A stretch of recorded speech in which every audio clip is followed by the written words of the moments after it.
Good morning, adventurers. Today feels like an Epcot type of day, so let's go and do it.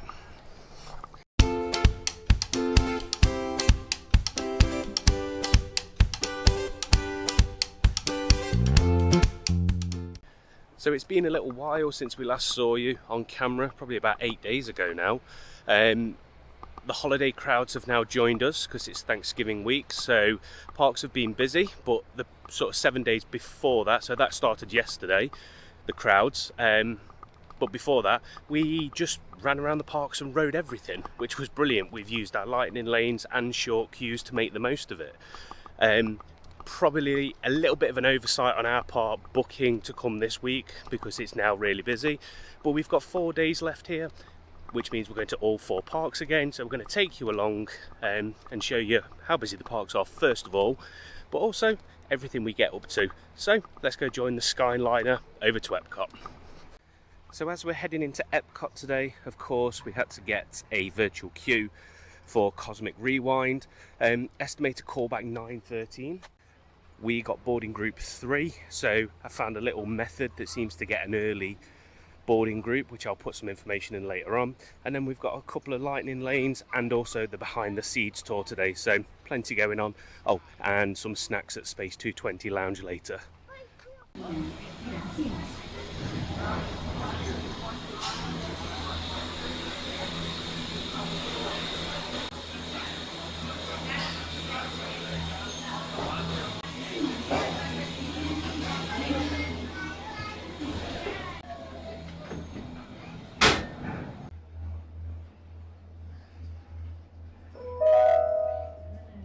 Welcome aboard the Disney Skyliner. A quick change at Caribbean Beach. So we've just got off that Skyliner. That one there takes you to Hollywood Studios, and this one over here takes you to Epcot. 25-minute flight later, we have arrived in International Gateway. We're going to head over to Guardians, and we need one more song. So we've done 5 out of the 6. The only one we wanted was September, and that's the only one we haven't had yet, so fingers crossed for September. So here is Epcot's huge Christmas tree. Not my favourite of the parks, but a great opportunity for photos there. Loads of photo pass photographers about, always around the bottom of the tree, so if you want a photo, there's definitely opportunity.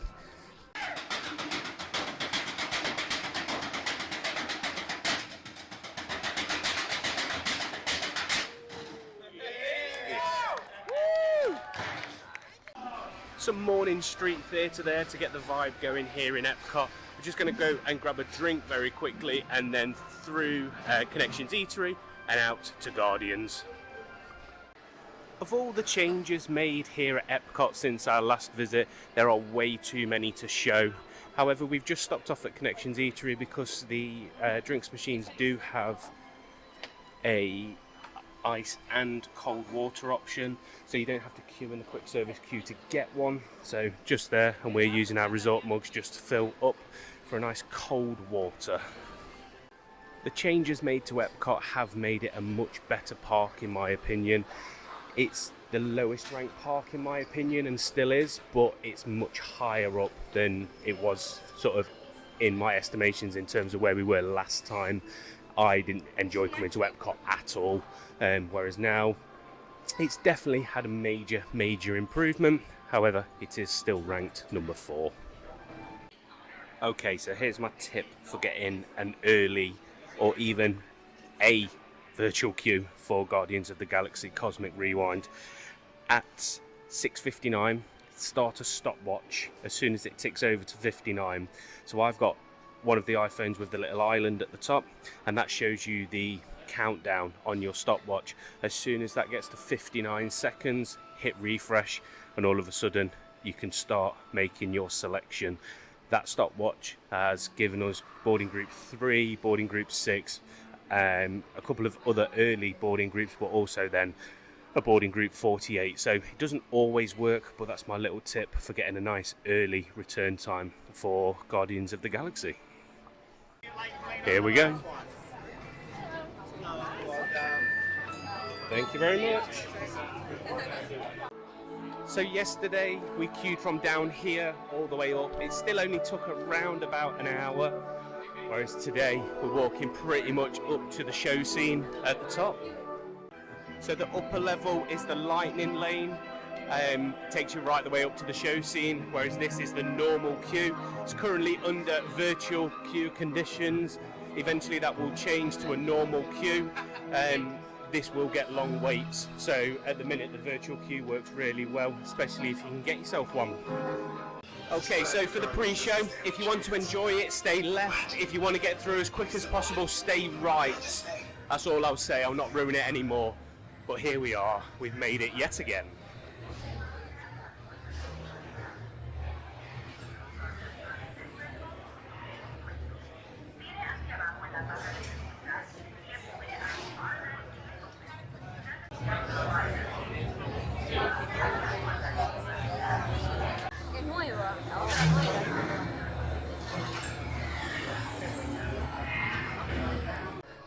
We got Rule the World again. However, it's probably my second favourite, so we'll take that. Our plans have now changed. Frozen Ever After hasn't come up this morning, and we had a lightning lane booked for now. So we've nudged another lightning lane further back during the day, so we're going to do Soaring later. We're now going to head off to the Polynesian, because yesterday we signed up to DVC, and our home resort is the Polynesian. So we're going to go for a look around.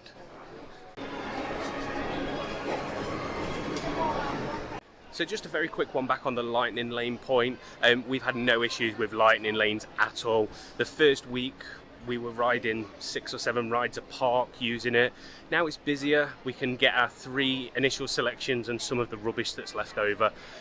So I'm not going to complain about the lightning lane system. Although it's a paid for something that used to be free. We've managed to ride everything we've wanted to using it, and not had to queue really. Yesterday, Toy Story Mania queue was 70 minutes, and it took us 2 minutes to get from tapping on to on the ride, so it was definitely worth it. Right, now I think we need to jump on another monorail because the path between the Polynesian and TTC was closed the other day. So we're going to jump on a monorail and head over to the Polynesian.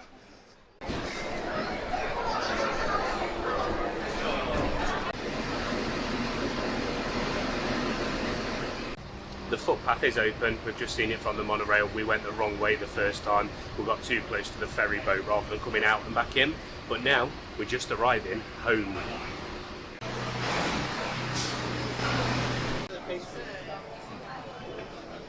We are home. So first off, we're going to go and grab some food from Captain Cook's because breakfast finishes in about 20 minutes. So we're going to go and grab some breakfast and then have a wander around the resort.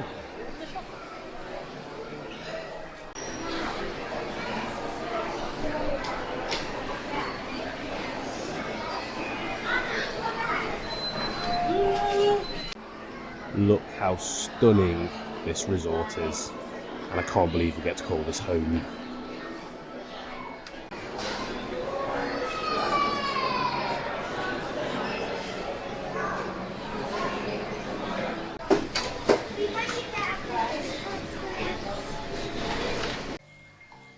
What a lovely little spot for some breakfast. The sun's coming out after a few cold days. Ah, what a view. So Sam has gone for the breakfast flatbread, and I have the bounty platter. You can't beat a bit of beige food. I made a mistake with my breakfast choice. I had a bit of food envy when Sam opened hers. Sam's was much nicer than mine. Yeah, go for the flatbread, really, really nice. So we're now just going to have a walk around the Polynesian, have a look in the shop, have a look at the pools and the area, and if there's anything of interest, we'll put some footage in next. So we're just taking a tour of the Polynesian bungalows because Lynette, the lovely DVC cast member, has offered to bring us down and have a look. We will stay in one of these probably for one night because of the amount of points it requires, but look at it, it's stunning. These are the stunning Polynesian bungalows. Just in front of us there is the original Polynesian building, and just over there, the taller building, is the Polynesian Tower, and that's most likely where we will be spending most of our time. You can book DVC in these other areas of accommodation, but the tower probably going to fit best for us. And here's a bit of a closer look of the Polynesian Tower. Amazing. Right next door to the Grand Floridian. So the tower opens, believe it or not, in 3 weeks' time. Doesn't look like it's ready to open in 3 weeks' time at the front. However, they're confident they'll get it done apparently. And this is the new pool area. As you can see, everything is still wrapped up, not being used yet. So we think our first visit here is going to be early 2026 because we've got other plans for 2025. But we don't know, that may change. But early 2026 is the target. One stop along from the Polynesian Resort is the Grand Floridian. Here's their Christmas tree, beautiful, but nobody comes to look at the Christmas tree. They're only interested in the gingerbread house.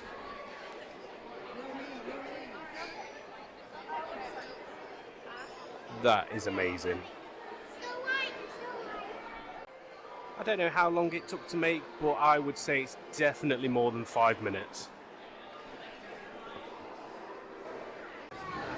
TTC to Epcot on Monorail Green. Yep. Let's roll. This is how we go. So for the second time today, we are entering Epcot. However, this time it's from the other end of the park. Some of the theming for Festival of the Holidays has begun to be put out. This starts on Friday, the day that we leave. We are coming into Epcot on the first day of the festival. However, we've only got a very short amount of time here because we are flying home on the same day. So not sure what we'll be able to see of that festival.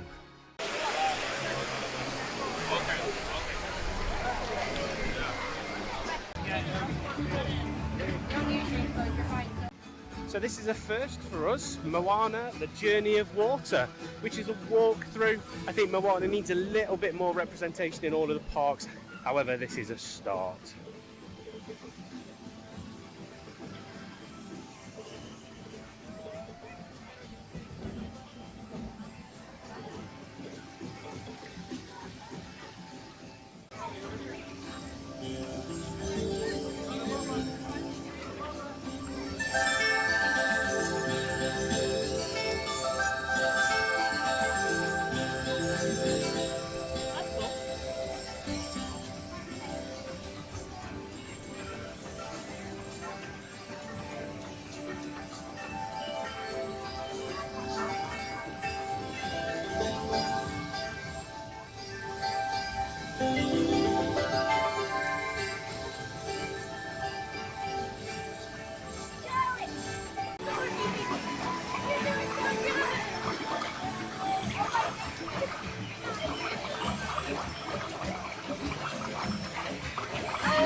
That was actually pretty good in the end. I wasn't expecting loads from it. I've seen a few walkthrough videos, but it was quite interesting walking around, different interaction, and yeah, and there's a photo pass photographer in there as well. So yeah, really good. Definitely something that needs to be done. We've just stopped off in the Seas with Nemo and Friends to look at the aquarium. They've got the fish here and also the manatees.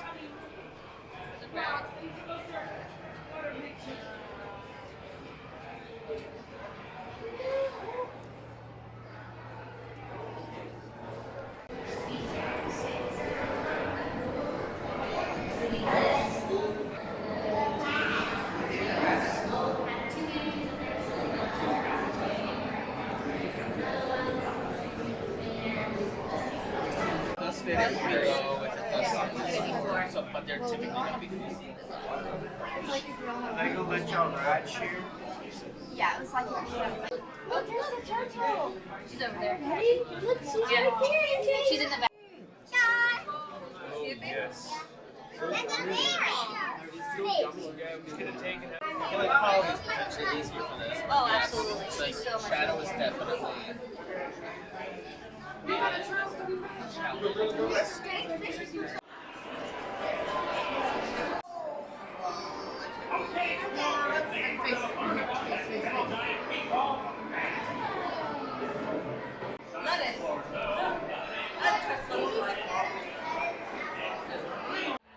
This is another attraction we've always bypassed, but it's a great opportunity to come and get some AC and see the animals. The manatees are really good. You can get really up close to them and see them sort of most of the time eating, which is quite funny. But yeah, it's a great little area. Interestingly, the Nemo ride has just gone down and everybody's getting kicked off. It went down where we were on it the other day as well. But yeah, if you are here, come and pop in. Even if you're not riding the ride, come through the shop and have a look at the animals that they've got on display here. We are now heading off into the land pavilion to do the behind the scenes tour. I don't know if we can take you along. If we can, we'll take you. If not, we'll catch up in a minute. So our check-in desk is just next to the entrance to Soaring.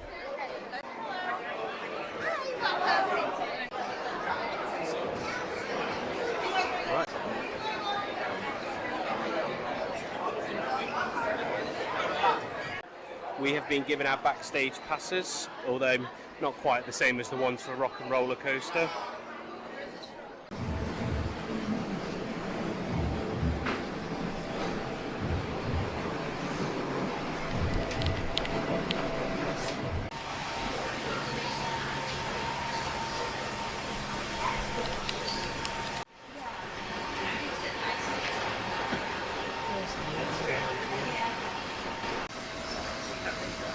Now, lettuce likes to grow when it is chilly. It's fairly sterile, and if you put the tubing underneath it, you are not, will play with them. So sometimes we'll have something like this that they can push around, it'll bite, and they won't actually eat it, but they will play with it.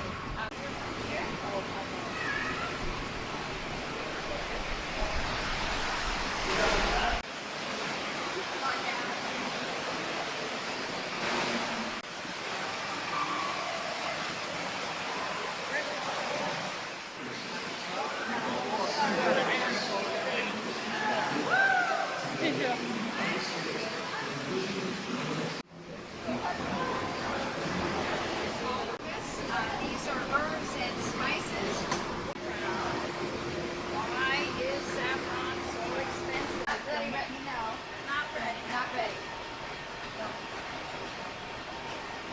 You felt from either side? Yeah. Okay. Anybody not ready? All right, this is Tammy's trick. He actually does this every night. He closes up completely so that there's any moisture in the air, he can get it down to his roots. And it's never a problem except for the first time you come through those doors when the time has changed. When you have a heart attack, I think Stanley's not happy, but he goes to bed really, really early. He wakes up early, but he goes to bed really early. We're just going to have some traditional poutine and then we'll talk about the tour that we've just been on. So the behind the scenes tour is the other side of the living with the land attraction. So you're not in the boat, you're on foot. You see the same things, just get a 1 second. The difference is you get a guide telling you what's being grown, where it goes, where it originates from, and all those sorts of things. It was educational. There's not much footage in because, as much as I'm boring, that would probably bore most people. So actually doing it isn't that bad, but if you were to watch it, then it's completely different. So would I do it again? No. Was it worthwhile doing? Yes, as a one and done sort of thing. After chilling out in the room for a couple of hours, we're heading back into Epcot now. So our plans for the evening, we've got a few rides to do on our lightning lane. We're going to Space 220 Lounge and we're going to watch the fireworks. The holiday crowds have caught up with Epcot and I've been selected for a security search again. So everything to get back in the park has taken longer. The Skyliner initially from Pop was alright, but then the Skyliner from Caribbean Beach to Epcot was long, with long queues, and then there was a queue to get into the park, and then there was a queue to go through security, and then I got stopped. So it's taken a little bit longer to get here than we thought. We're going to come off camera for a bit, and because we've got some rides to do, and then we'll pick up again as we go into Space 220 Lounge, probably in about an hour and a half's time. Remember that reservation we spoke about at Space 220? Well, it starts in 10 minutes and we're currently stuck at the top of Spaceship Earth. We may not make this reservation. Our time travels have been momentarily delayed. Please remain seated. Your time machine vehicle will begin moving again at any moment. Please. Attention on Spaceship Earth, we are experiencing a momentary delay. Please remain seated and thank you for your patience.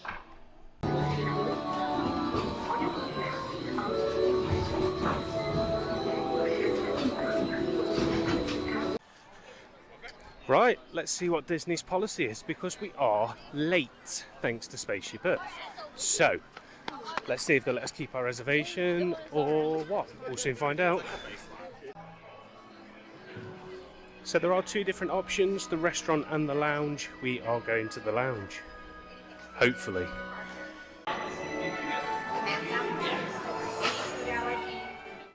We made it and we're heading down to the departure room. Let's have a look. You ready? This looks so cool.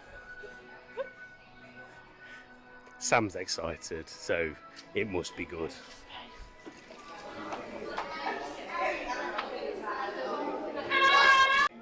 So we're just waiting to go through to our table.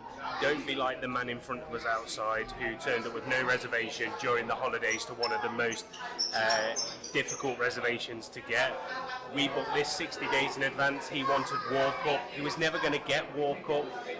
So always do your advanced dining reservations whenever you can because you can get the good stuff doing it that way.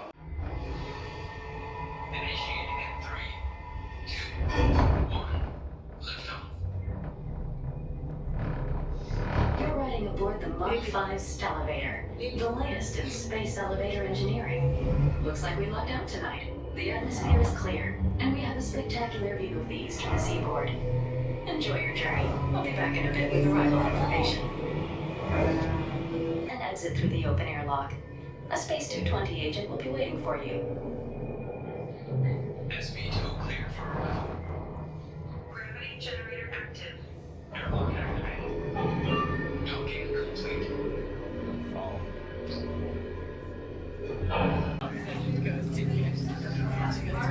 complete. Yeah. Welcome aboard to Charlie Space Station.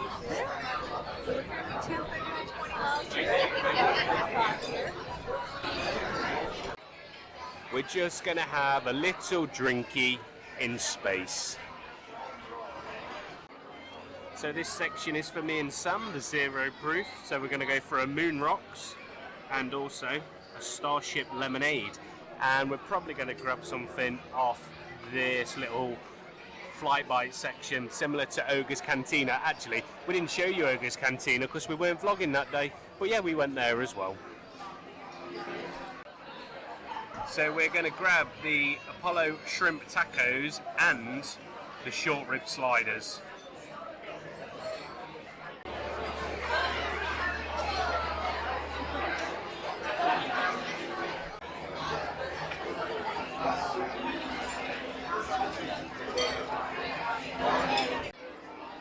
So if anybody's interested in the menu here at Space 220, scan the QR code, that will bring it up.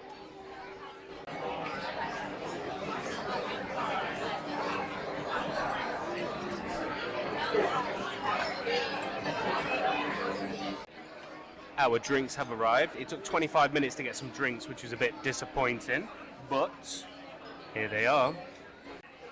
So this one is made with coconut and is quite strong, so if you don't like coconut, this isn't a good choice. So the sliders have arrived and you get fries with it, or chips, and these are much bigger than I was expecting. These are on the light bites, so there's the sliders and then tacos. Here's a better look at the fish taco. The slider was a really good quality piece of meat. It was more like steak than what you'd normally expect, like a burger. So yeah, that was really good. And now I'm going to dive into this. A clean plate. So both of those were really, really good. The only thing I would say is both of them were quite wet. So if you are a bearded man, it is a little bit difficult to eat. But other than that, great. I would only say the drinks are probably quite strong. So if you are someone that doesn't really like an overpowering taste, the two mocktails probably aren't going to be for you. Your journey back to Epcot will be a smooth and quick one tonight, so enjoy the ride.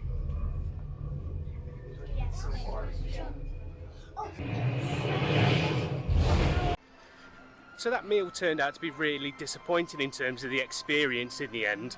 We will catch up a little bit later on regarding it, but we're going to go and see the fireworks now. So we'll put some highlights of the fireworks in now, and then we'll catch up about Space 220 after.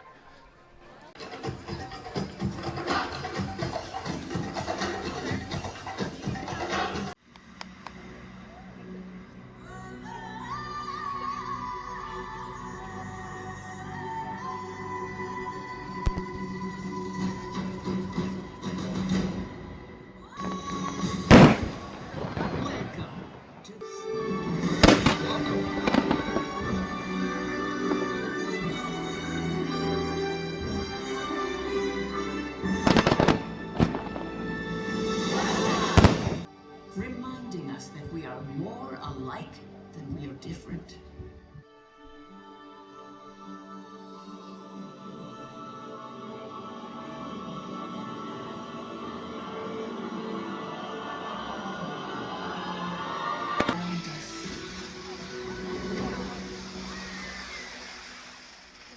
Don't stop your crying, it'll be alright.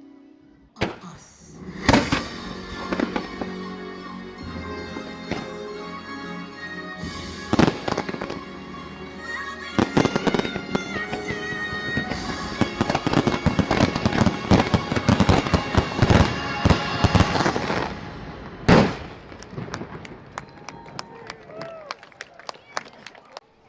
Anyway, let's talk Space 220.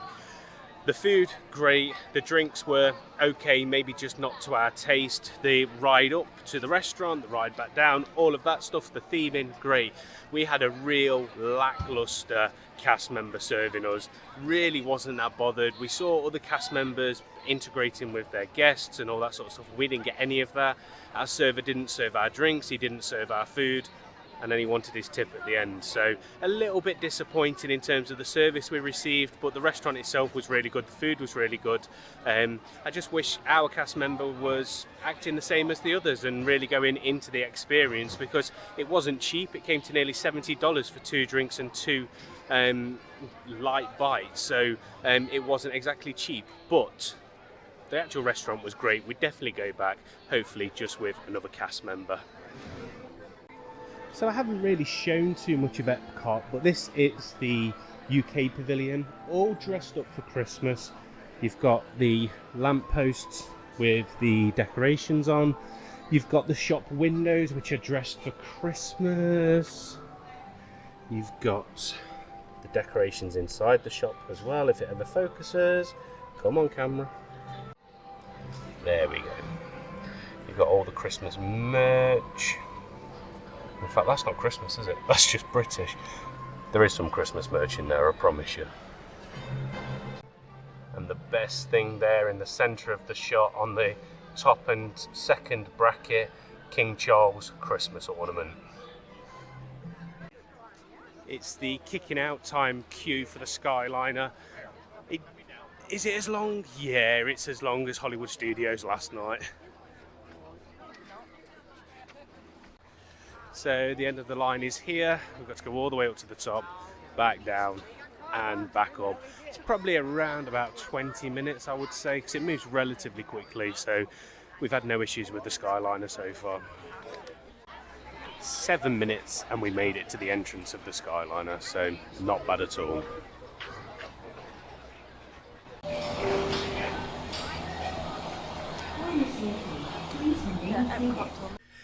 We've made it back.